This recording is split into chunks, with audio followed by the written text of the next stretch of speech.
मूक मातीत आचार्य श्री विद्यासागरजी महाराज सांगतात कि संघर्षमय जीवन का उपसंहार नियम रूप से हर समय होता है। दुःख जीवनाची कसोटी आहे.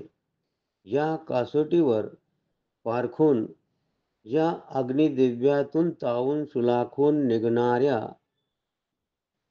व्यक्तीच आदर्शभूत ठरल्या आहेत. ललामभूत बनल्या आहेत. इतिहासाच्या पृष्ठावर असांचे चरित्र हे सोनेरी अक्षरात लिपिबद्ध झाले आहे. आचार्य श्री समंतभद्र देवांना भस्मक व्याधिरोग झाली होती. त्या दुखाने अनुभूत झालेल्या आचार्याकडून बृहत स्वयंभू सारखी अजोड रचना झाली.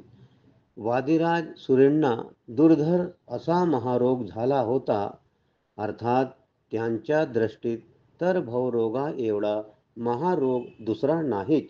या काटेरी मार्गावरून काल कालयापन करणाऱ्या आचार्यांनी कर्मबंधाला दूर करून स्व आत्म्याची तादात्म्य सांगणाऱ्या एकीभाव स्तोत्राची रचना केली म्हणण्यापेक्षाही सहज त्यांच्याकडून घडली अशी शेकडो उदाहरणे प्रथमानुयोगात आहेत.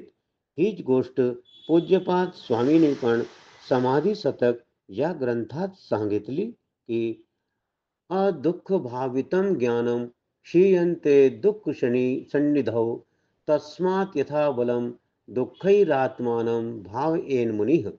ज्या ज्ञानाला दुखाची कळा नाही, छटा नाही, ते ज्ञान दुखात टिकलेच हे सांगतात येत नाही. म्हणून दुःख, संघर्ष, प्रतिकूलता जीवनात हवीच, जेणेकरून आपले ज्ञान या परीक्षेत खरे उतरते ही की नाही ते कळू शकते. मंदिरात शांत परिणाम ठेवणे फारसे कठीण नाही, पण मंदिरात जो शांतीचा पाठ आपण गिरवला आहे तो त्या दिवशी वर्षभर आयुष्यभर टिकतो की नाही हे आजमावून पाहणे आवश्यक आहे. शांतीचे सूत्र मंदिरात उपलब्ध करायचे आहे, पण त्या रीच्या ती सूत्रे आयुष्यभरासाठी जीवनात जपायची असतात व हा मंदिरात जाण्याचा फार मोठा फायदा आहे.